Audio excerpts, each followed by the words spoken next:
Now, Xiaolong, we're here to discuss your writing, and particularly the Inspector Chen novels tonight, and your commentary on modern-day China. But first, I'd like the audience here this evening to find out a little bit more about you. I want to start with how and why you created the character of Inspector Chen, this poet come policeman, who's such a canny observer of life in Shanghai and of Chinese politics. So, I want to take you and the audience back to the Bund Park on the banks of the Huangpu River in Shanghai, just around the corner on the river from the photograph you can see behind us. But back about 3 decades, it's toward the end of the Cultural Revolution, and a young Qiu Xiaolong is a black puppy and not permitted to attend school. Now, can you tell us why you were known as a black puppy, and how the events at Bund Park led that young man to become a poet and a novelist? Oh, it's a long story. We've got a while. Okay. The title of one of my books in the Inspection series is When Red is Black. Now, the term red and black in Chinese language has political connotations. So especially during the Cultural Revolution, certain group of people were called black. That means they are politically untrustworthy, bad, evil, whatever you can think of. And my father happened to belong to that class, simply because he was a small business owner. An accidental capitalist. An accidental capitalist, yes, before 1949. And because of that, for the children of this kind of black family background, one of the terms at the time was black puppies, okay? Black, of course. Puppy could be almost less than human being. And to some extent it was true, because like even if I wanted, even if I tried, I could never be a red guard. So, and you couldn't even go to school, I understand. Yes, but that's not just because of my family background. That's because, of the Cultural Revolution, a lot of, political, campaigns. In my case, yes, the first year of the Cultural Revolution, first and then second, all the schools were closed down in China. Yes. So nobody could attend high school or college. And then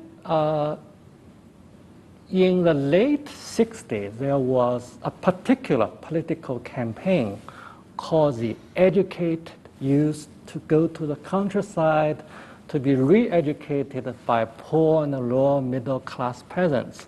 It's a long term, okay? It's a long, but that's a name of that particular movement. Basically, that means you had to go to the countryside to, how you say that, transform yourself by the hard labor. But you had bronchitis and yeah, you couldn't go. I don't know whether it's fortunate or unfortunate, so I stayed. Then you had to do something, right? I was a kid at that time, so I went to the park to practice Tai Chi with my friends. But just through coincidence, I saw somebody study English in the park. That's already after Nixon visited China. So it became quite so that's reasonable. Okay, it's at least politically okay. It's not fashionable, not like today, okay, yes, but it's okay because Nixon visited China, so people were supposed to study some English, even though the first sentence might be down with American imperialism, but still you can study that. So you were born in 1953, so you must have been 19 or 20 by this stage, or was it a bit? Yeah, around that period. Yeah. And so you learnt English, and when they finally allowed everybody to go back to college and you sat your college exams, you did very well because of your English language study, is that correct? Yeah, that is after the ending of the Cultural Revolution in 1976. So this kind of college examination was restored in 1977. Right. And I took part in the test and I passed that. So that's how I become a college student. And by the way, in one of my books, I think in book number 2, A Royal Carrot Dancer, I have this inspector study English in Bond Park. You do? Yeah. But I think yes, you do. Yeah. That's right. Yeah. But he also later on find a body in the park as well. So. He did, yes. And then you joined the Chinese Academy of Social Sciences in Yes. Beijing, Mm-hmm. and then you went to Shanghai, and you're a member of the Shanghai Writers Association. Yes. And you led a delegation to St. Louis. Oh, you led a No, delegation I did not lead the delegation. A member. I was a member of the delegation. Yeah. Right. My Inspector Chen is more important, so he leads the delegation, not me. So I get you mixed up. And later on, you went back to the US on a Ford Foundation grant, and you went to St. Louis because that was T.S. Eliot's hometown. Oh, yes, that's right. That's right. And then you decided to stay on in the US. There was Tiananmen Square happened, and you decided to study. Yeah, in a the US. lot of things, Right. happened. Yeah. And I understand there was a reunion in St. Louis not that long ago with other people that you'd studied English with in the Bund Park. A couple of them are actually living in the US now. Oh, that is true. It's really sometimes life can be stranger than fiction. Yes. Actually, 3 of us, we did not really study English together because it's not classroom at that time. But someday I went there, someday he went there, but often we were together. 2 of us actually both lived in St. Louis. And then the 3rd one occasionally comes to St. Louis just for the purpose. We get together. Yeah. Now, I'm interested in how much of Inspector Chen is you. I know that you don't particularly like Inspector Chen because there's some elements of him that you disagree with. Uh-huh. But Inspector Chen is a poet who translates T.S. Eliot, so are you. Apparently Xiaolong got 2,000 yuan for translating all of T.S. Eliot's work. That's about just not much over $300. Now, he visits the United States as a delegate with the Shanghai Writers Association, and so did you. Mm-hmm. He visits T.S. Eliot's hometown of St. Louis, and so did you. And you went to Washington University because it was founded by T.S. Eliot's grandfather. How much of you is in Inspector Chen? Oh, that's tough. 10 years. In my book, he was sent back earlier.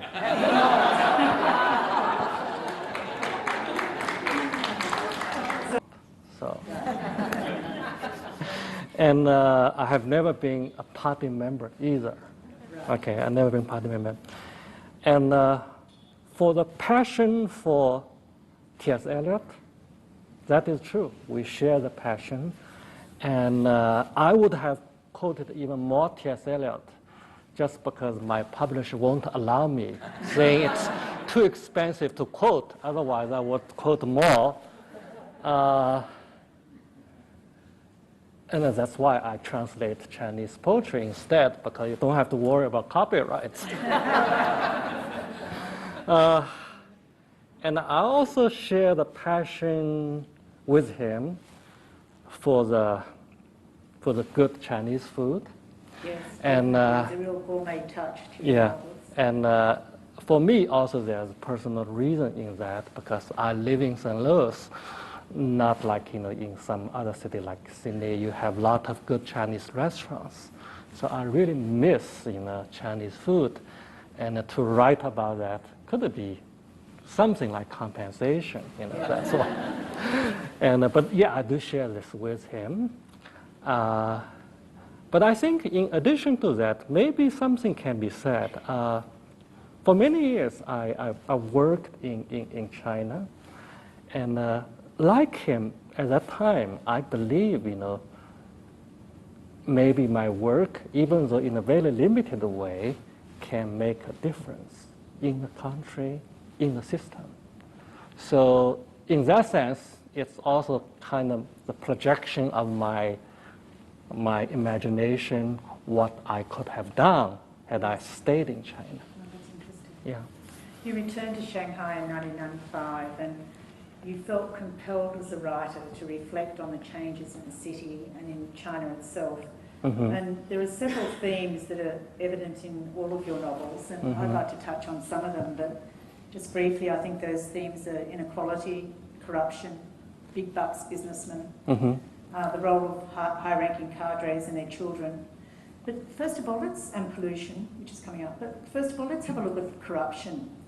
In your novel, A Case of Two Cities, Inspector Chen has chosen to investigate the most high-profile corruption case in China. And this case, I believe, is based on an actual corruption case. That's true. That's true, yeah.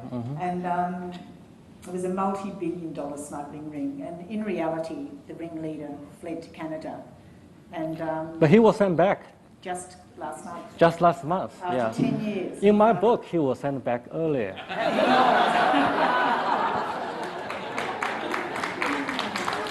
So in your book, A Case of Two Cities, the ringleader is called Xing, and he fled to Los Angeles. Now, as part of Inspector Chen's investigation, unfortunately 3 people lost their lives, but Chen has a great deal of success, but he's pulled off the case at the last minute. He got too close to unmasking corrupt officials.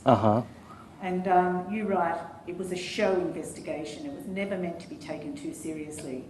The chief inspector proved to be a serious threat to the Red Rats. And later you say, who might be raising their cups in celebration at this moment?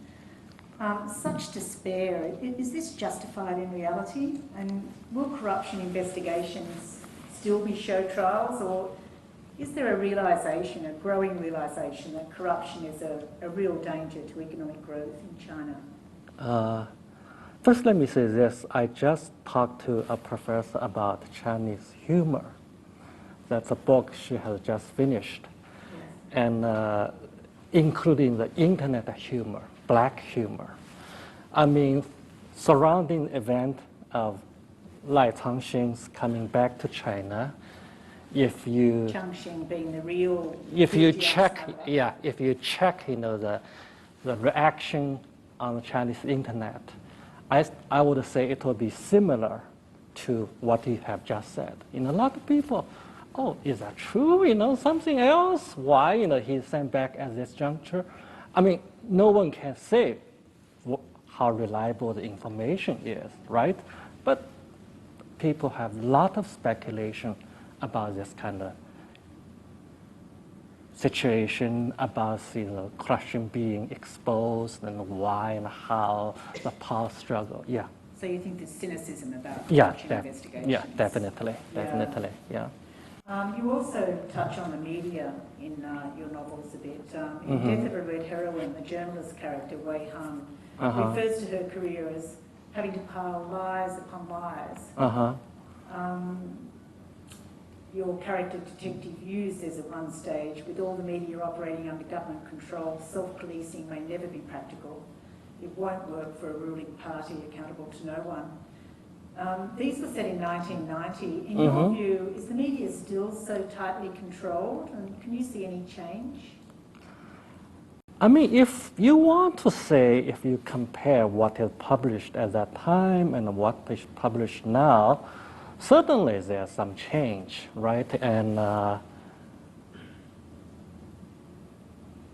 for example, my book was translated into Chinese. If many years ago, it would be unbelievable, unthinkable, but it is published, even though, the change is cut, that's another story, but, they were published. But at the same time, again, we can talk about the internet, the blog, in China. That in itself shows people's dissatisfaction with the official media, right? Yes. They would find the news, in this kind of internet blog, mini blog, in Chinese we call Weibo. A lot of people depends on this kind of, information, yeah. One thing I found when I was there was that a lot of the really good journalists were actually attracted to business journalism because there was a lot more freedom in business journalism. There's some excellent finance journalists in China, but it's a little more difficult to dig beneath the surface for political journalism. I'm not sure if you would agree with that. But the Cultural Revolution, you refer several times throughout your novels to a population living in the shadow of the Cultural Revolution. Your novel, Red Mandarin Dress, published in 2007, is dedicated to your brother Xiao Wei. Yes. And you write, but for luck, what happened to him in the Cultural Revolution could have happened to me. What did happen to Xiao Wei? Of course, he was also a black puppy. But even more unfortunately, he had small polio when he was really young. But before the Cultural Revolution, he still had a fight. He still wanted to try to live a normal life. But because of this kind of class policy during the Cultural Revolution, he thought he had no future because of the family background, because of being handicapped. So he gave up. Broke his spirit. Broke his spirit. Even today, he remained like this. That's why I thought of him, and it's just my luck. I was able to write these books. How long will this shadow of the Cultural Revolution last for people in China? Won't it disappear with your generation? And if it does, what does that mean for China? Well, actually, that's something worries me because for my generation, I don't think the shadow will ever leave. Okay, and actually, right now, some people want to sing the red song again. That's another thing worries me. Bo Xilai in Chongqing. Yeah, there's a revolutionary red song, even the song during Cultural Revolution. I don't see the point. Why people should do that. But another thing that worries me is people younger generation. They know so little about the Cultural Revolution. And it's not in our textbook. Even if they mention that, it's like a mistake, that's it, right? I don't think it's right to forget this lesson, the lesson 10 years of national disaster. Another theme of your book is inequality. It's really a consistent theme. The growing inequality in China, big bucks businessmen, the high-level cadres, their children. Is this a sleeper of an issue in China, or is equality really in China's DNA? It's what everyone's been educated to believe since the liberation in 1949. They've been educated to believe that China strives for equality. Is this going to cause ructions as economic growth leads to more inequality? I think this kind of idea, it's much earlier, in the tradition of Chinese culture, and equality being in the DNA. Yeah, yes. not being DNA, equality among the people. Yes. It's not just 1949. It's way before that. And of course, certainly the Mao propaganda after 1949 reinforced that idea. Yes. Right? So that is why, the new situation, this kind of inequality is all the more sharply aware by some people, because we were educated, that's like, the social ideal, right? That would be, the society should be like this, everybody earn about the same amount of money, and no matter, it's still true, in the official discourse, Yes. even if you're official, you're a party member, you're just a servant of the people. And that means it's the same, right? At least theoretically. But now the reality is so different. So that makes the problem even more like, keen aware by people. I know Hu Jintao and Wen Jiabao are trying to do something about it with rural inequality, but with economic growth, it's very, very difficult to It's avoid, very isn't it? difficult, yeah. You really bring it home with the cost of health and the availability of housing. Uh-huh. You took the health issue on in Death of a Red Heroine. Mm-hmm. Commissar Zhang's daughter phones in from Anhui province. She was one of the educated youth that went Mm-hmm, out to the mm-hmm. provinces and stayed there. The son has a temperature of 104. He's got suspected pneumonia, but the hospital won't treat him until she puts down 1,000 yuan. And this was said in 1990, when 1,000 yuan would have been at least 2 months' wages for anyone on a really good job. But her husband had been laid off by a state-owned factory, and today the deposit required is more like 8,000 yuan, which is, Exactly, Australian yeah. dollars. It's a lot of money for people to put Uh-huh. down. Are you concerned about this? Yeah, I'm definitely concerned about this. The book, the Death Red Heroine, was about the 1990s. Yes. But this kind of situation has not improved. It's got worse. It's got worse. Like in some hospital, if you don't put down a deposit, there's no way you will be treated. Yes. It's common knowledge nowadays. And this feeds the inequality problems, I suppose. It's a difficult issue for the government, certainly. Yeah. And housing. You really brought home, or you brought alive for me, the laneway life in Shanghai. I lived in a laneway there, and there were 5 to 8 families to a house. But I didn't understand what it meant to have your little spot in a public room, or to share a kitchen, to have 7 coal-fired stoves next to one another.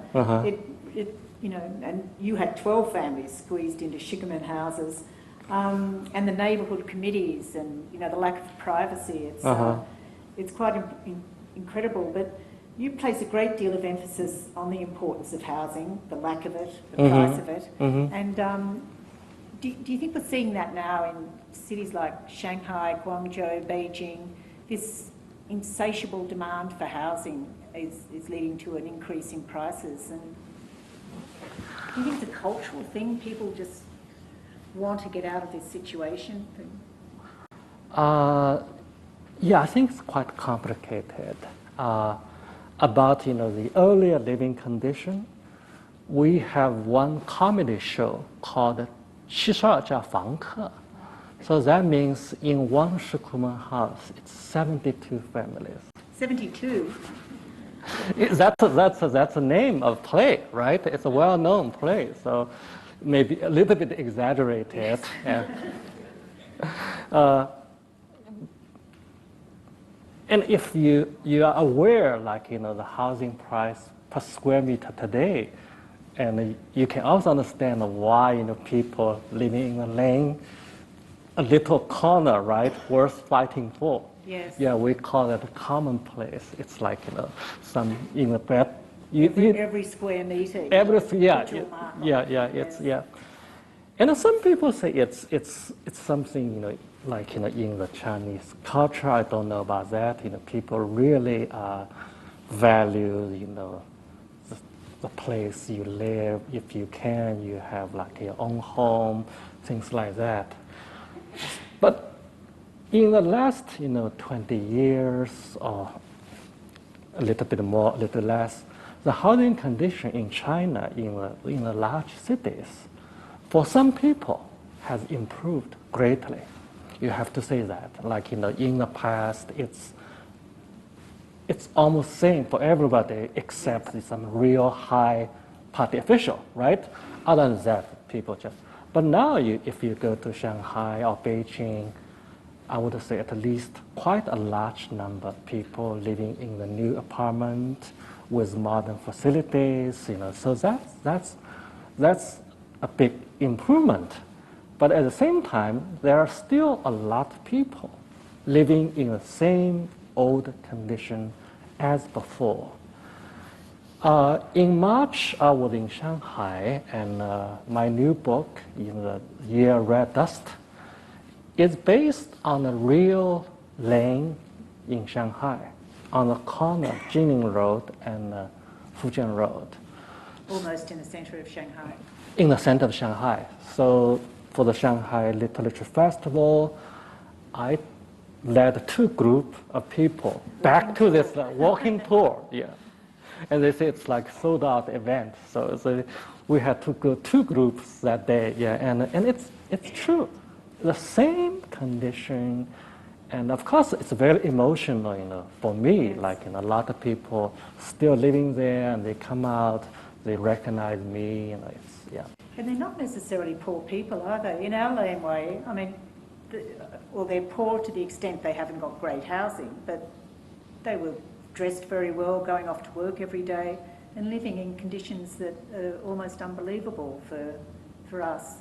But Australia's benefited because construction's one of the great things for the iron ore demand, and will continue to benefit, I think. Yeah. Living in the US, you've been living in the US since 1988. Mm-hmm. Inspector Chen, in A Case of Two Cities, wrote a poem about the possibility of a move to the US. And I think it'd be better, and it's a takeoff in a way of T.S. Eliot's J. Alfred Prufrock. Would you like to read the... Okay, maybe let me say just a few words about the poem first. Okay. In that book, Inspector Chen is like, kind of disappointed with the work he's doing. So he thinks about maybe, I can start anew, right, in the United States. This was a tale of two cities. Yeah, and and investigations pulled out from underneath him. yeah. So this is really a poem. It's like a parody of Love Song of Prufrock. So don't take it too seriously. Okay.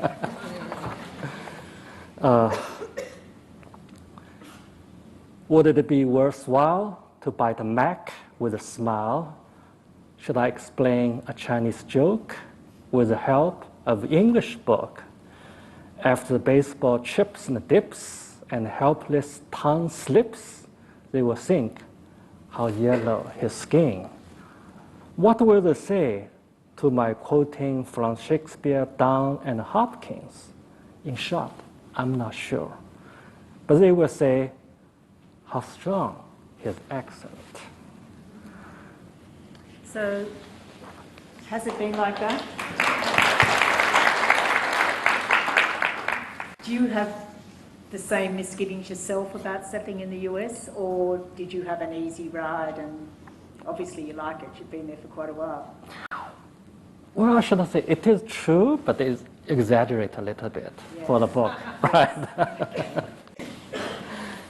In your novel, When Red is Black, you refer to the myth behind the nostalgia which permeates so much of Shanghai. Mm-hmm. I mean, it's one of the reasons a lot of us like Shanghai so much, this old 1930s, 1940s exotic living.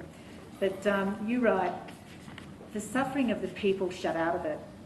That was the part familiar to Chief Inspector Chen from his school textbooks. At that time, all the glitter and glory were represented as decadent, evil, sustained at the cost of the working class. The emphasis was what was in the back of the glamour. Mm-hmm. That had justified the communist revolution. Today, it was the facade, the glitter and glory, an emphasis that justified the reversal of the communist revolution. I think that's a fascinating observation. Is it just, I guess it reflects flexibility of the regime, a pragmatism of Mm-hmm. economic growth. That's really ironical, right? I call that irony of history. And in my childhood, the textbook and the political book, I was supposed to read all about the suffering of the workers, farmers during those years in the 30s. Yes. And even if maybe the cover of the book have the bond, on the cover, but they will say, this is like the evidence of the Western imperialistic, Evils of evil, things like that.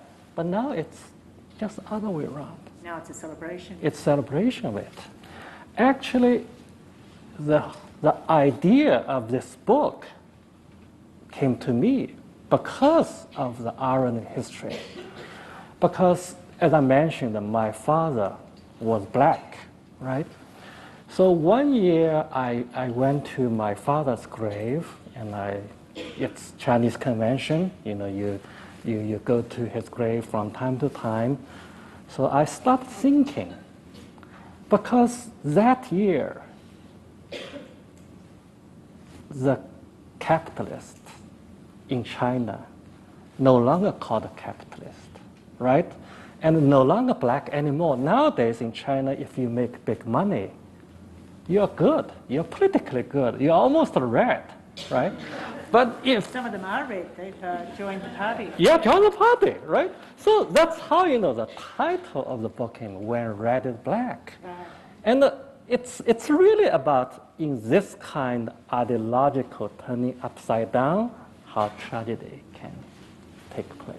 Now, Inspector Chen doesn't necessarily like these big businessmen, Uh-huh. although he has to use them for information at times. Yeah. He calls them big bucks. Uh-huh. Now, one thing I've noticed about the Inspector Chen novels is that you don't refer to Taiwanese and Hong Kongese businessmen, yet I don't think that China's economic growth could have taken place without the participation of the Taiwanese and the Hong Kongese. Uh-huh. Are these all under the banner of big bucks? Is that how it works? I think most Shanghai people call 大款, big bucks, okay, use this term to both Taiwanese, Hong Kong people, and the business people in China. And in When Red is Black, I think in real life, the businessman from Hong Kong, the New World Project. That's true. The Right. New World, I don't know if anyone knows It's Shanghai very well, but there's a project called Scientia Yeah. that was actually developed by Vincent Lowe. Vincent who Lowe, was, yeah. studied in I did Australia. not call it New Heaven and Earth because, it's Yes. a little bit changed, Yes. so I just called New Yes. World. Yes, you're right. So you Yeah. do have Hong Kong businessmen Yeah. in there. The legal system. In the red mandarin dress, Jia Ming is a serial killer. Yes. And these are revenge crimes for what happened to his mother and to him in the Mhm. Cultural Revolution. But there are a lot of reflections on China's legal system in that book, and the fact that it's still controlled by the Communist Party. In When Red is Black, a high cadre's child is guilty of... oh no, that's a different one. I've got my books mixed up. That's a red heroine. Yeah, Right. yeah. High. Okay, so in Death of a Red Heroine, a high cadre's child is guilty of murder, and you've got reflections on the legal system there as well.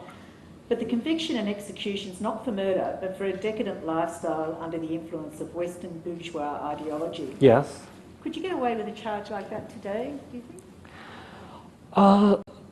Let me tell you a story about this story. It's based on a real case in Shanghai I happen to be familiar with. And was the perpetrator executed? Executed, and it was also executed under that name, not just because he killed somebody, Right. because he exemplifies the bourgeoisie way of life under the Western influence, something like that. Right. That year. Now, when the book was translated into Chinese, at the end of the book, he was not executed. But most likely, yeah, he would be executed. So I asked the editor, why, right? Because it seems unquestionable he will be executed. Why you made this kind of change without even telling me? And he said, today ours is a legal society. We cannot execute people so quickly. And I said, come on, my book is about 1990s, right? Not Yes. about today. And also, I even dug out some newspaper clipping, showed that to him, because that year in Guangzhou, it's something called a Yanda, okay, it's just because, you know, the crime situation not good, so the government really punish those criminals quickly. Yeah, crack down. And that happens. They even talk about how effective we are, right? You know, in the same year, same month, those people were executed. Those were in the people's daily. But now, you know, not in my Chinese version. It's a legal society. In the Chinese version of your books, it's not Shanghai that it's based in either. What do they call the city? They call it H city. H city. H city, yeah. Now, pollution is the theme of your next book. Yeah. Set in Wuxi, and there's quite a famous UNSW graduate who has his business in Wuxi, Qiu Xiaolong. And now I don't think he's in the book, but can you tell us a little bit about that next book and what you think about the dangers of pollution to China's economic growth?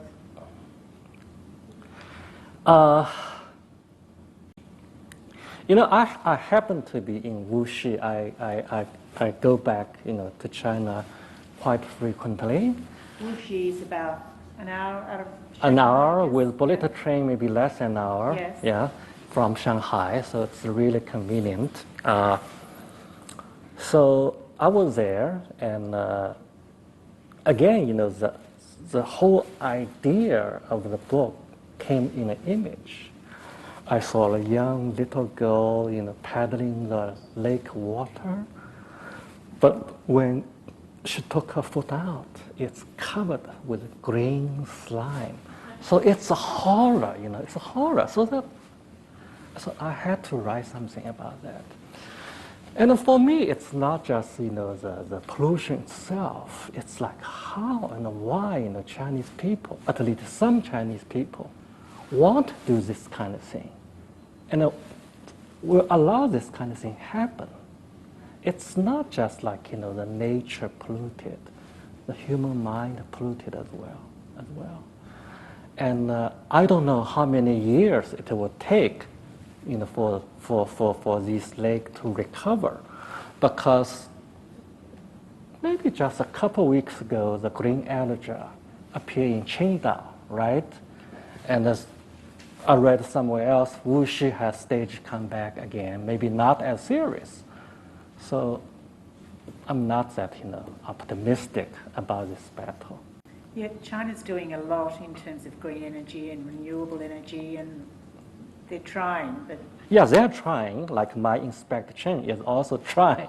But It's a big task. Yeah, it's uphill battle, yeah. Right, yeah. Right.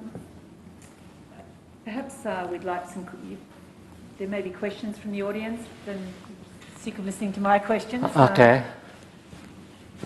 Yes.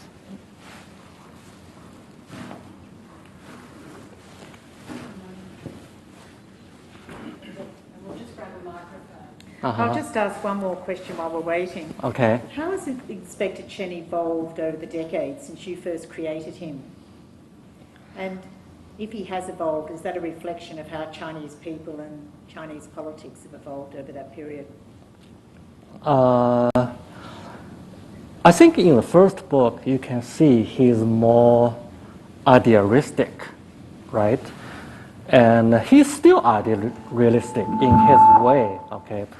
But he's also more cynical, And not too long ago, I had a discussion with an Italian journalist, and he used one term I really like. He said, you know, in the early Inspector Chen book, he is passionate, but in the late Inspector Chen book, he is aware, you know, what he can do, what he cannot do, and what he can do is limited. But still, he tries to do something. So he calls that more existentialistic. You have to do something, right? But whether this something will be really effective or not, you have no idea.